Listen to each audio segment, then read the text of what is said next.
Morning, this is Dr. Adrian Lord, family physician on the front line, but I'm also Major Dr. Adrian Lord, a Defense Force veteran of 31 years this month in the reserves. I come to you, fellow Barbadians, talking to you this morning because these are dark days we are seeing in this pandemic called COVID-19. This is the 92nd video I'm doing. I've been talking to you, begging you to be safe, to protect yourselves. Now I'm seeing a blame game going on. You're blaming the government, you're blaming the tourists, you're blaming the bus crawl. Blame yourselves. This pandemic is not an easy situation we're dealing with. You need to protect yourselves. You need to wear your mask. You need to sanitize. You need to keep your physical distance. You need to dispose of your tissues properly. Stay away from crowds.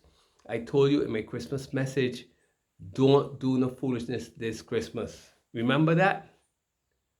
And you also do foolishness. You can't cancel Christmas. But I told you to just postpone, mute, delete if you have to, some activities for Christmas. And still look what we're getting now. Hundreds of persons being positive. There's so much they can't even count them. I suspect we're well over 600, probably 700 cases in Barbados. I don't know. But I went to a hotel yesterday and I had to tell a guest, put on the mask.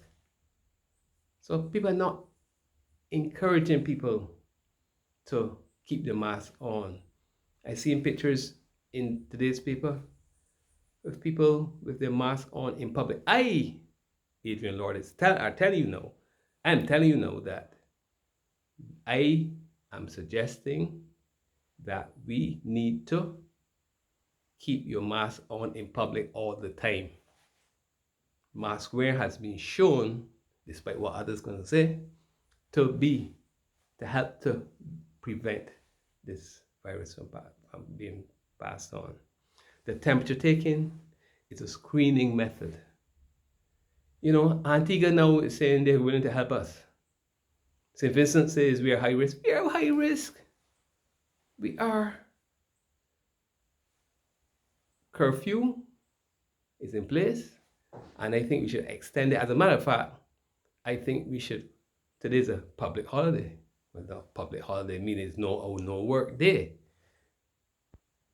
We need to shut down for about 2 weeks and get this thing fixed back together. I never said I didn't want the tourists to come in or the flights to come in, but now look what's happened. Maybe we need to look at that seriously, because it's not, they're here and they got to get back out, but it's causing problems. Whether the new variant is here or not is not important to me. The point is that we Barbadians let our guard down. We did not protect ourselves. We don't need the government to do it. We don't need the opposition to do it. We don't need the tourists to do it. If they come to our place, when you roam, you do as the Romans do, and we need to get them to do what they're doing here, what we do here, and set the examples. So don't slip up, people. We've slipped up. I told you that there are cracks. Easy cracks to break. The bracelets, good idea. A little too late. I know why it's late, but that isn't going to solve the problem. We have to protect ourselves and our country. Those 7 deaths are 7 too many. Now Harrison's Point is probably expanded, probably filled up. Jerome hasn't given us the numbers for 2 or 3 days. They're still counting. I am disappointed. I am vexed. I'm frightened, people. Protect yourself. Testing after the event is no help. Testing and treating is no help. Let's prevent the thing. So protect yourself. Stop blaming everybody else except you yourself are the persons to be blamed. I gone.